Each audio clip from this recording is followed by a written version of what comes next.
Inshallah. Okay. And you are doing neurosurgery in Yemen? Yes, Okay. I did neurosurgery in Yemen. I finished about 5 years ago. My Right. board certificate, I get that. Great. So we are doing our best. That's good. In your country, you do general neurosurgery or you specialize in one? Yeah, yeah. We are doing the general neurosurgery. Yeah, So same like here, we do everything. Then after exactly. time, we specialize in one area. That's Mm, usually. that's good. Because I'm now there trying. are, sorry, But continue, please. because we don't have too many neurosurgeons, okay, and they are scattered in whole country. Okay, there's no good referral system. We have to do general neurosurgery. We have to do everything. We have to do peds also, and brain, spine, and peds, adult, geriatric, all of them. Same like here. Mm, But usually in most complicated cases, we send to tertiary hospitals. good. We have more equipment like a microscope and everything because not every hospital have microscope in Yemen. Yeah. Only few hospitals. Okay. How many neurosurgeons in Pakistan, doctor? How many? So at my time, I did my post graduation in 2007. At that time, is around maybe 1,000 or so. Now there are many, I think. 1,000 neurosurgeon.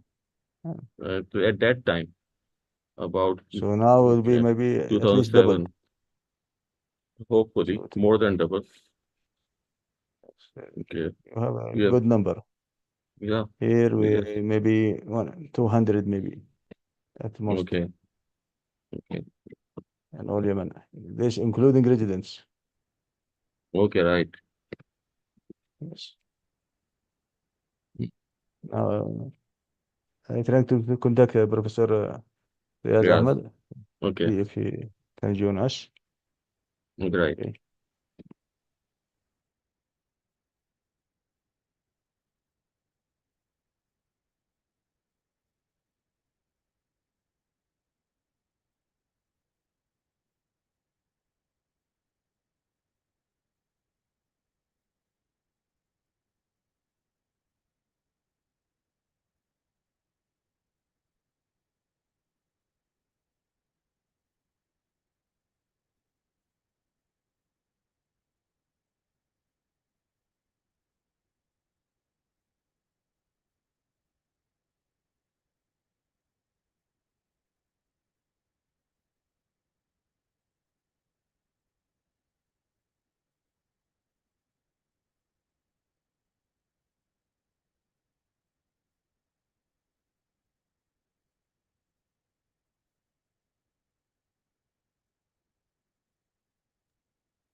Dr. Mahjabin, I see already joined us. How are you, Dr. Good. Mahjabin? Assalamu alaikum, everyone. I'm Wa alaikum fine. Walaikum assalam wa assalam. rahmatullah. How are you, sir? Sir Amir I or am Ahmed? okay. Mhm. I'm good. How you, So, Majabin? What are you Alhamdulillah, sir. doing? What are you doing nowadays? Sir, just working as a consultant at Wow, that's great. LUMS. That's great. Good. so Dr. Mahjabin, if you like, you can just try to screen share to check Yes, everything before we yeah, start. just Dr.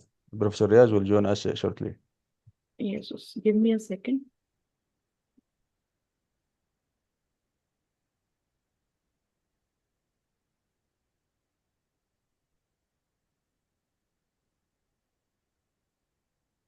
Is my screen visible? Yes. Yes, perfect. Yes.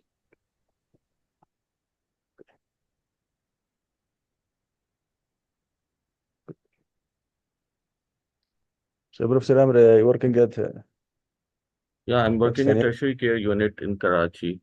Okay, Karachi, the population-wise, the biggest city in Sindh and Pakistan. Okay, in Liaquat National Hospital. Liaquat National Hospital is Karachi's one of the biggest hospital of Karachi in private sector. Government sector, we have civil and general hospitals. Okay, and LUMS, of course, the big hospital in Sindh, uh, with which Professor Riaz was associated, and Majibin is working in LUMS. Okay, so these all are tertiary care units, just good tertiary care units. Okay, and That's good. as I already told you, we all are doing general neurosurgery. We have to do Do you have everything. do you have special interest, doctor? I'm sorry. Do you interested in Oh, well, I'm some interested specialty? whatever comes to me. Okay, spine is good. I So you like like it spy fine. more than Yeah, I like it fine. okay. For me, I like more skull base and like this. Yeah, I'm more interested in this. But as you said, we do everything usually. yeah. Let's see. Okay. Um,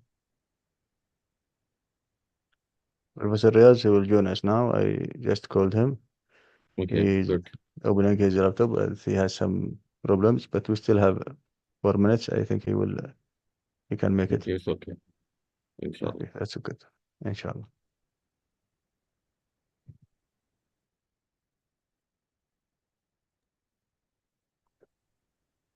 Professor Victor, how are you?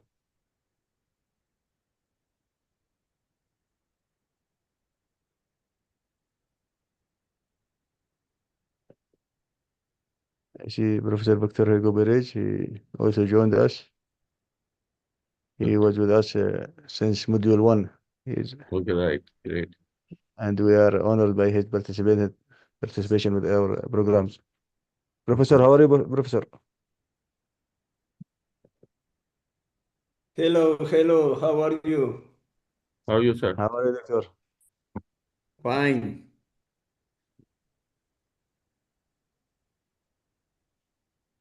So, Professor, you will be with us next Friday, inshallah. Yes? Sorry? You still have one lecture with us next Friday. Yes, yes. Always And enjoy your next lecture is on Wednesday, Friday. Friday. Yes, Okay, Friday. It's every okay, Friday. Yes. okay, yeah. I will I will send you the About announcement. craniovertebral junction. Yes, vertebral junction Okay, anatomy. thanks. And Yes. we usually enjoy your specimens that you show us. You have really, really great specimens. Thank you, thank you. I'm ready. Professor Victor, as I You always remember, are. he visited Karachi, Pakistan, right? Professor Victor, did you visit Karachi, Pakistan last Yes, year? Last year? no, I have been there. I went about 7 or 8 years ago with Dr. Salman Sharif. Okay, I was there about 8 years ago. okay. I met you then. Professor Riaz, Assalamu alaikum, sir. Hello, Assalamu Walaikum Professor. salam. alaikum. Hello, Professor Rahat. Hello, Riyaz. Hmm. Dr. Victor Hugo, how are you? And Dr. Ahmed, hope you be good. And our doctor, uh, uh, क्या नाम है यार अपना Amir Salir. Amir. Nice to Amir, how meet are you, you? sir. I'm Thank okay, you so sir. much. Thank you so much. So, where is the so, presenter? Assalamu alaikum, Presenter sir. here, sir. Wa alaikum salam. Dr. Majabin, how are you? Alhamdulillah, sir. How are you? I'm good. So, are you ready? Yes, sir. Yes, sir. So the Department of Neurosurgery, Liaquat University of Medical Health Sciences, which is located 150 kilometers away from the Karachi, So this is a very center place for the rural and the urban area of the Sindh province of the Pakistan. So Dr. Majabeen is now the consultant neurosurgeon. She was trained under me in Dhaka University Hospital, and she was. Let you know about that. Her previous achievements, that she has been taking the positions during her undergraduate training. She was the position holder in her professionals MBBS, and after that she came into the neurosurgery, and she was interested to be a neurosurgeon, though she is the single child of the family, and this was a very hard for her to take this decision, because the neurosurgery take the more time to detach with the family. So I think this was a very brave attitude of this brave lady. She was very little. She was just a kid at that time when she was an undergrad, and she came to me just like my child, and she then be trained. And I know that she had faced a lot of the problems of the family, and but finally she got a lady neurosurgeon, got a position in the history of the neurosurgery in Pakistan. So wonderful. And even there are a lot of the lady neurosurgeons are coming all over the Pakistan in many different departments, and they are very doing very good in the neurosurgery. So it means the neurosurgery or any field doesn't declare that it is only for the male dominants, but the females can also present and do as much as the males in the every field of the life. So thank you so much, Majabeen. You are taking this task for the this presentation, and I am also thankful to the Amir Sagir. I told him that she will be the moderator, and now I give the speak is the is a mic to Dr. Amir Sagir to be a moderator of this session. Thank you so much. Thank you, sir. Professor Riaz is like an elder brother for me, and whenever I want something or I want to ask something, he always there to help me. Okay. It's a great honor for me to attend this meeting as a moderator. I'd like Majabeen to start the session, please. Thank you so much, Sir Riaz and Dr. Amir Sagi. Obviously, having mentors like Sir Riaz has been a blessing always. And just because as a female neurosurgeon, I am standing here and giving this presentation on this platform, it is because of the blessings and the mentorship of the Professor Riaz. Thank you so much, sir. Thank you. It's all because of you. So we'll start with the presentation today. And I'm very pleased to be presenting this topic, though it is a very basic topic, and it is primarily intended for the undergraduates and the junior postgraduates. So I have tried to keep it very basic and simple so that it is understandable to the even junior most colleagues. So since few sessions that we have attended from the spinal cord module, we know that spinal cord is roughly around 45 in males and 42 in adult female patients and female population. It tapers. The topic of today's presentation is to study about the conus, that is the lower spinal cord, which consists of three parts: the conus, cauda equina, and the filum terminale. So if we see, we have already seen that the cervical spinal canal, cervical spine has 8 segments, then 12 segments in thoracic, 5 in lumbar, and then sacrococcygeal. There are 2 enlargements. One is the cervical enlargement, another is the lumbosacral enlargement. And today we will be focusing on this area, that is the lumbosacral and the area of conus, and we'll dive into the details of its anatomy. If as far as the coverings are concerned, the same 3 coverings which are covering the brain are present in the spinal canal as well. But the importance here is that the pia has special attachments, just as we saw in above sections of the spinal cord, the denticulate ligament, the lower section of the spinal cord has another special extension of pia, which is the phylum. So we'll be seeing that shortly as well. So the key components of the lower spinal cord, as we discussed, are conus, cauda, and phylum. So we'll go to all of them one by one. So in this picture, this is a cadaveric dissection showing this horsetail appearance, that is the cauda equina, the tapering end of the cord, which is the conus, and the pial extension, which attaches the conus to the coccyx, which is the phylum terminal. So starting with the conus is a bulbar cone-shaped terminal part of the spinal cord, which is found at the level of L1, L2. Above it is continuous with the epiconus that contains the lumbar segments, and then it itself consists of the sacral segments. Now, this is a very important concept, that the conus itself consists of these segments, the S2 to S5, and the coccygeal segments as well. It then tapers below to form the phylum terminal.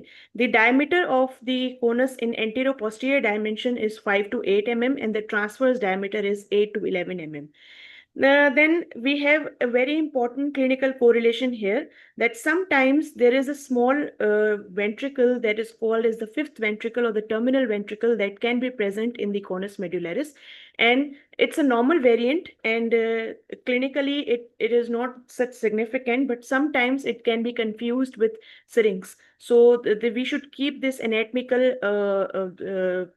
landmark or anatomical variant in mind as well when we are discussing or when we are seeing the MRI scans as well. So that can be mistaken.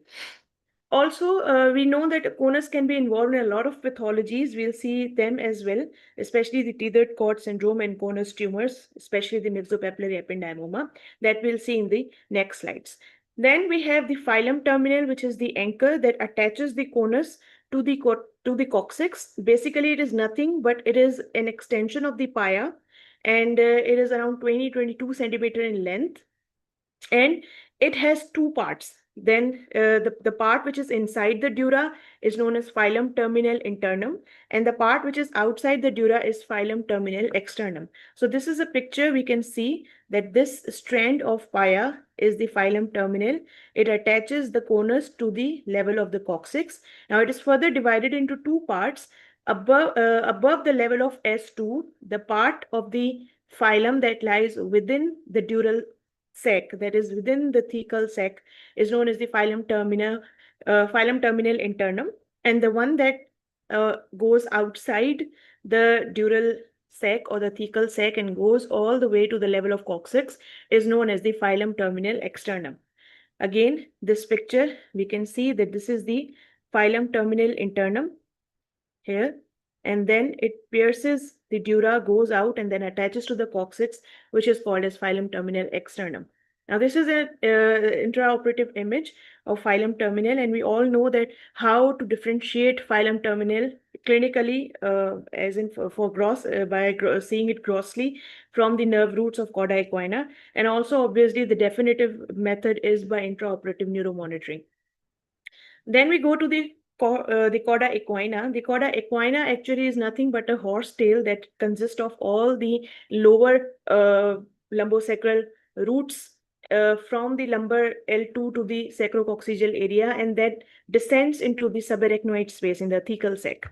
And this shape of the rootlets is in the form of a horse tail, so that's why that's known as the cauda equina. The literal meaning of cauda equina is horse tail. So if we go understand this thing, then it is very important to understand that there is something called vertebrosegmental disconcordance. Now, what is this? Basically, there is differential growth of the spine and the spinal cord. So that's why the spinal cord segments, they do not align with the spine segments. So that's why there is a difference in if we talk about the spinal level and the cord level, there is a difference of the segments. So how then we calculate? Obviously, we know that during embryogenesis, the growth of the spine is faster than that of the spinal cord. So that's why the spinal cord ends in a newborn at L3 and then further in an adult at L1. So that's why we have to calculate the level of the spine by adding a few levels as we progress from the cervical to the lumbosacral. So it was beautifully discussed by Sir Victor as well in the previous lectures. So I'll just be repeating it that in the upper cervical level, we have the same chord. In lower cervical, we have to add 1. In upper thoracic, adding 2. Lower thoracic, we have to add 3. And then we know that at the level of the conus, which is at the level of the L1, we have the lumbosacral segments, L2 to sacrococcygeal segments. So this is very important to understand in order to localize the level of neurology and to understand the segment of the spine which is involved in a certain pathology. So that's again a beautiful chart which is showing the segments of the spine and the vertebral body segments that correlates with each specific thing. So understanding this cauda equina also leads us to the basic understanding of the concept of traversing and exiting route. So we know that because of the arrangement of the spinal nerves in the form of a cauda equina, the nerves have to leave at a particular intervertebral space of that corresponding vertebrae, right?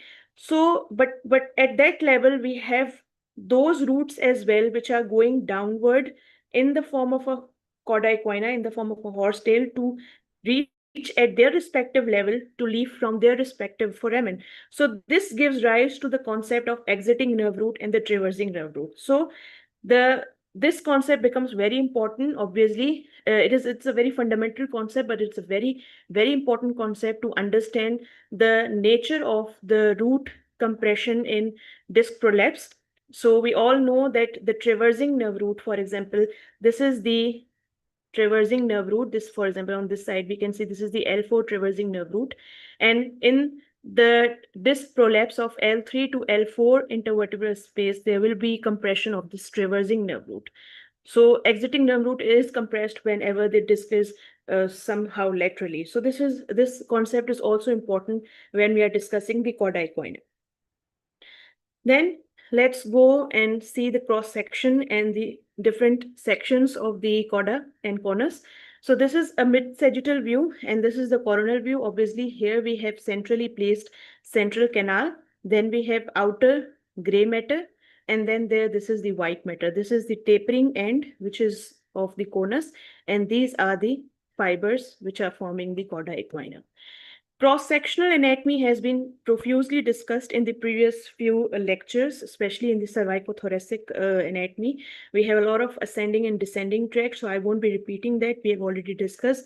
The important thing which we have to see is how to compare the cross-section of conus and upper spinal levels. Now, if we see in the lumbar segment, we do not have obviously fasciculus cuneatus, right? So in lumbar and sacral segments at the level of the conus, we won't be having the fasciculus cuneatus, number one. Number two, if we see the anterior gray column, it is comprised medially for the group of cells for lower limb muscles, and then centrally for the group of cells of lumbosacral nerve. Again, here medially, we have the group of innervation for trunk muscles, and then laterally we have group of innervation for the lower limb muscles. That's about the anterior horn. Then we see the posterior horn, we have the substantia gelatinosa, nucleus proprius, and nucleus dorsalis. And the white matter, obviously, we said that the fasciculus cuneatus will not be present, but fasciculus gracilis will be present, and the lateral, the corticospinal tract will be as it is, which is present in the lateral white matter. Another thing is that for the sacral cross section, again we have the same things, but obviously here will be a very small amount of fasciculus gracilis will be present. Fasciculus cuneatus obviously will be not present, and the lateral gray column obviously will not be present in the sacrum as well as even in the lumbar, but just the upper lumbar segments. Here in this picture, we do not have upper lumbar segment. This is the L3 segment, but if for say this is a segment of L1 or L2, will have a lateral gray horn or the intermediate horn for the thoracolumbar outflow as well. Here, as we can see in the 6th thoracic vertebrae cross section, we have this lateral horn. So this is how there are a few differences between these things. So again, we can see the cervical, thoracic, and the dorsal, how the cross-sectional anatomy differs at these different levels. So this is how we should keep in mind that obviously in the cervical spine, we'll be having both the cuneatus and gracile. And then when we come to the lumbosacral, we'll be having only the gracile dorsal column. Again, this is an axial view, which is showing the typical anatomy, which is obviously the basic for every cut, but the few differences which I already showed. And this is again a zoom in view showing the substantia gelatinosa, nucleus proprius, and nucleus dorsalis in the dorsal gray horn, and in the ventral gray horn, medially placed trunk musculature motor neurons and a bit laterally placed motor neurons for the lower limb muscles. This is an axial view, which is showing the conus region on the scan, and this is a cadaveric dissection again, which is showing the conus region, and this is the heart-shaped gray matter, and this is the white matter. This is the anterior median fissure, and here it's very subtle, but the posterior median sulcus can be seen as well. Now, when we talk about the conus and cauda, we obviously have to see the dermatomes and myotomes of the lower limbs as well. Now, that is important because the lumbosacral prominence occurs at the level of the conus. So from there, we have different nerve roots which arise and form the lumbosacral plexus. So in order to understand the nerve roots, we should know that when the roots are left from the region of the conus, they take a dural sleeve with them. And then the dural sleeve then follows them up to the intervertebral foramen, and then the nerve root then goes outside into the in the extravertebral space. Again, these are the anterior rootlets, and see how they are piercing the dural sac, and they then carry a sleeve of dura with them as they pass out. Now we have to understand the difference between cauda and conus in terms of their segmental, the segments that are involved in conus and cauda. First of all, we should know that in conus medullaris, the basic, or you can say I already told in the previous slide that there is a part which is called epiconus, and then there is a part which is known as conus. The conus contains sacrococcygeal segments of the spinal cord, right? And the epiconus contains the lumbar. Okay, we can see the lumbar 1, 2, 3, 4 arising from this red-shaped structure. This is the epiconus. Number one, this is concept number one. The concept number two is that the cauda equina obviously comprise of all these nerves, that is from L2 to coccyx. So this concept is important in understanding the difference between the cauda equina syndrome and the conus medullaris syndrome. So we can see that in conus medullaris syndrome, we have involvement of S1 to S5 and coccygeal nerve root, whereas in cauda equina, we can have involvement of any nerves starting from L2 to coccyx. This is the reason that we know that why there is differential involvement of knee jerk and ankle jerk in conus and cauda, because the root value of knee jerk is L3 and L4, obviously we know, and the ankle jerk root value is S1, S2. So this is how there is differential involvement. For example, ankle jerk can be involved as it is involving S1 and S2. So it can be involved in both of the syndromes, whereas knee jerk can be involved in cauda only. So this is how we differentiate cauda and conus. Another difference can be made on the basis of bulbocavernous reflex. We know that the afferent and efferent pathways both are via the pudendal nerve, and the bulbocavernous reflex can be affected in both of them, but it tends to come back after a period of spinal shock in conus medullaris syndrome. So in conus, there can be a reversal of the bulbocavernous reflex, but in cauda equina, sometimes it doesn't come back. So this is how, again, I just, whatever I said, we'll now see in the chart. The conus medullaris syndrome, it occurs at the level of L1, L2 vertebrae, and the spinal level, again, this concept is coming of vertebrosegmental discordance. So vertebral level is different and spinal level is different. For conus, the spinal level is sacrococcygeal, and cauda equina, the spinal level is lumbosacrococcygeal. So conus medullaris is basically a CNS type lesion and causes sudden and symmetrical symptoms, whereas in cauda equina we have gradual and asymmetrical symptoms. In conus medullaris, the ankle reflex is affected, but the knee reflex is not affected because the root value of knee reflex is L3 and L4, which is not present in the conus region. So that's why the knee reflex is not affected. But in cauda equina, as we know that we have lumbosacrococcygeal roots, they all can be affected. So that's why we can have knee reflex affected and we can have both ankle reflex affected as well. And we saw that the bulbocavernous reflex was being supplied by the pudendal nerve, the pathway was mediated by the pudendal nerve. So the conus medullaris really doesn't have much of it. Even if it is involved, then it's purely due to spinal shock, and that recovers once the patient comes out of the shock, but it is lost in the cauda equina syndrome.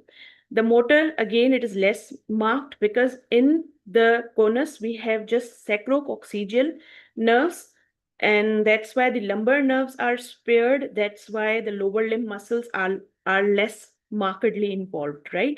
There's just distal paresis of lower limb. But in cauda equina, we have lumbosacrococcygeal nerves, so there is more marked involvement of the lower limb muscles, and even atrophy and flaccid paralysis can be seen. Sphincters can be involved in both of them, because sacrococcygeal have S2, 3, 4 have to do with the bladder thing. So that's how sphincter can be involved in both.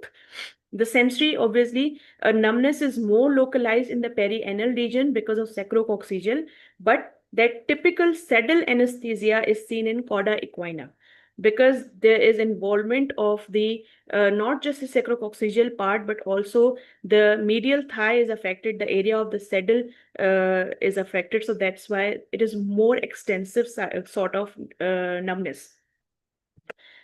Now, if we see a few pathologies of conus and cauda, this is a very beautiful picture showing a low-lying cord with tethering, right? So this is basically a tethered cord syndrome. Normally the cord ends at L1, but this is showing a low-lying cord and low-lying conus with tethering. Again, this is a low-lying cord, and this cauda equina roots can be seen, and there is tethering of the cord. This is an intraoperative image which shows this is beautiful phylum, and that phylum actually is tethered, and it has caused low-lying conus. Again, another beautiful case taken from Radiopedia, and this shows again a low-lying conus and this lipoma which is present in the phylum terminal. So this is a tethered cord with phylum lipoma.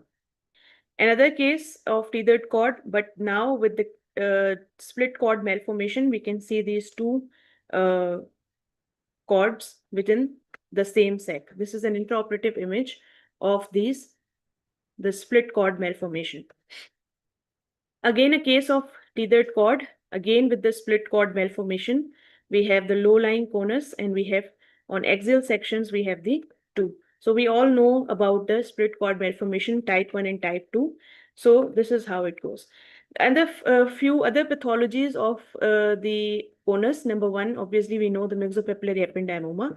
The myxopapillary ependymoma has it arises from the conus and the phylum region, and this is how it is attached to the phylum. So it's very important to intraoperatively distinguish phylum from the surrounding roots of the cauda equina.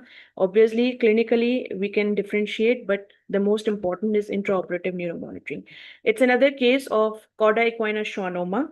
Okay, so we see that this is the root which is basically involved. This is the engorged vessel on the root, and then this is the schwannoma which is arising in the distribution in the length of the root.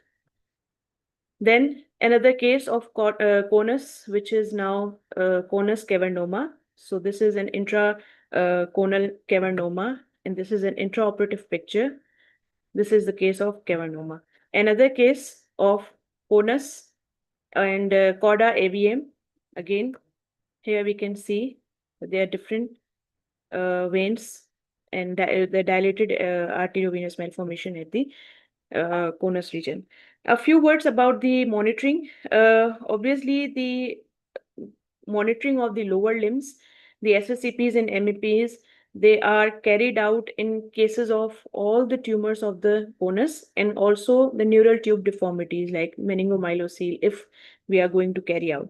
So we should know that in upper extremities, obviously it is done by radial and median nerve, but in lower extremities, we do it by peroneal and posterior tibial nerves, mostly posterior tibial nerve. So this is how the SSCP is recorded. The different leads which are connected to the peripheral nerves, then the recordings are taken place from different sites. For example, N8 from the popliteal fossa, and then N22 from the DRES, then P31 from the cervicomedullary junction, and then it goes up. So obviously any drop in amplitude or any hindrance in the pathway of the SSCP will be indicative of some kind of intraoperative damage or injury to the pathway. So the basically intraoperative somatosensory evoked potentials are to assess the dorsal columns. Then we have MEPs as well. The MEPs are obviously assessed at different myotomes and different muscle groups. In lower limbs, we can have the lower limb MEPs can be obtained from any of these muscles. Another important concept is of the D wave. D wave is direct measurement of the nerve stimulation at the level of the epidural catheter.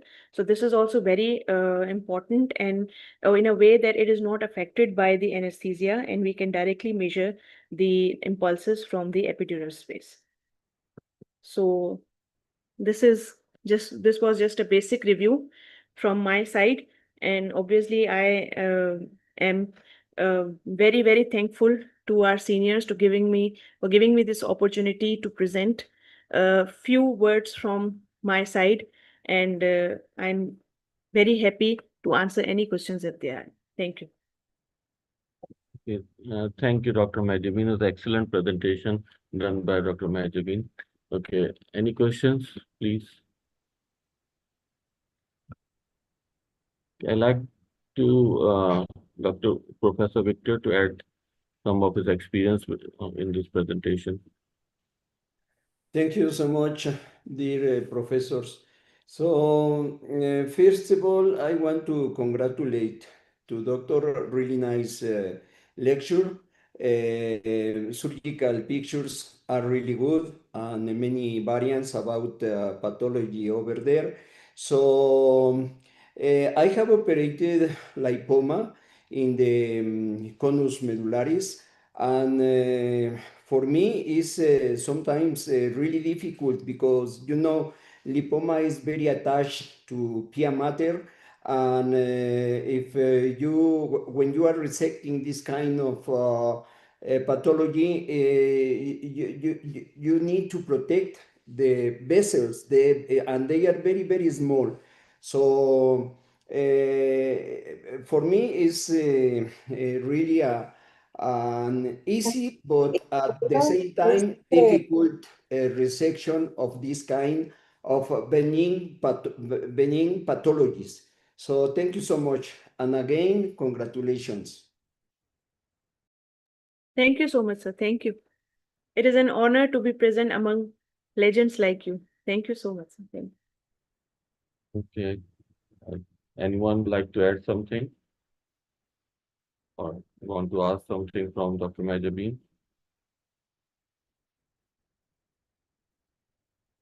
Ahmed, do you like to add something or share your views? Dr. Ahmed? Yes, as Dr. Victor said, congratulations, Dr. Mahjabin, for this very nice presentation. It was have a lot of good information for general neurosurgeons and for residents, and it was delivered very easily and very understandable to all junior neurosurgeons and residents. So thank you for this very great presentation. Okay, nice. Thank you. Okay, Thank I'd like to conclude the meeting to summarize Majabin's presentation. Okay, basically we have MRI nowadays, okay, but still we are clinicians and we should have to know what is Cauda-Equina syndrome, what is conus medullary syndrome, and how the patient present with these syndromes. Okay, ultimately at the end of the day we go for MRI, but at least we should have some idea at what place we should do this MRI and what we are suspecting. Okay, the patient came with these weakness and sensory deficits in lower limb and has more back pain than what syndrome we are expecting as compared to the leg pain. Your residents are not very active, Ahmed. Yes, that's correct. It's okay. No issues. Okay. With back pain more and we have less leg pain. We are more involving the cauda. We are more in the conus region. The region is more in the conus region. And we know degenerative issues like degenerative disc are more common with these issues as compared to the other things like tumors, like metastatic tumors, and other causes like injuries. Okay, although these all things are very rare. Okay, and Cauda-Equina syndrome, as we know, is called as surgical or medical emergencies. Okay, but we have to see whether it is an emergency or not. Sometimes the patient presented you after a week. Okay, and he's not stable cardiac wise, or is old, or have multiple comorbids. We have to address these comorbids first. It is already a week late. Okay? If we spend 1 or 2 days in adjusting his comorbid, providing his legs are stable, then it's okay. Okay, it's not like that we have to operate this unstable patient at the middle of the night. Okay, it's a small thing. Yes, if it is a young patient and losing his things quite, then we can do the surgery next morning.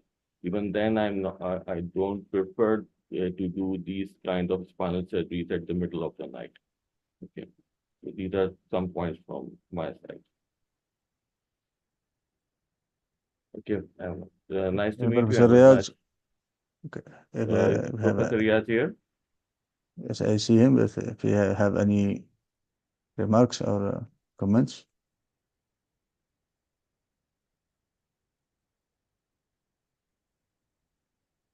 And also I see a question here in the question sections. If you can see it also. We have a question from Dr. Ahmed Al-Ghanimi. Okay, what are the features that Cauda-Equina syndrome has rather than other LMNL, lower motor neuron lesions? What are the features that Cauda-Equina syndrome has rather than other lower motor neuron lesions? Majabin, can you answer? Features of Cauda-Equina syndrome, you want to ask, and how can you differentiate it from other lower motor neuron lesions? Yes, sir. So the low motor neuron lesions obviously will be having other features as well. But in Cauda-Equina, there will be asymmetrical distribution, and not just one root will be involved. They are more likely few roots will be involved in the Cauda-Equina. So a single lower motor neuron type of lesion or a root injury, for example, will be having one root involvement. But Cauda-Equina will be having multiple roots involvement. Also, another thing that the bladder bobble symptoms, they are usually not seen with single root involvement or other lower motor neuron type of lesions. But in Cauda-Equina, this sphincter involvement is more common. Another differentiation is the saddle anesthesia. The saddle anesthesia is seen in Cauda-Equina, but other lower motor neuron lesions typically do not cause saddle anesthesia. So these are one of the few differences that can differentiate Cauda-Equina from other lower motor neuron lesions. Hopefully that answers the question.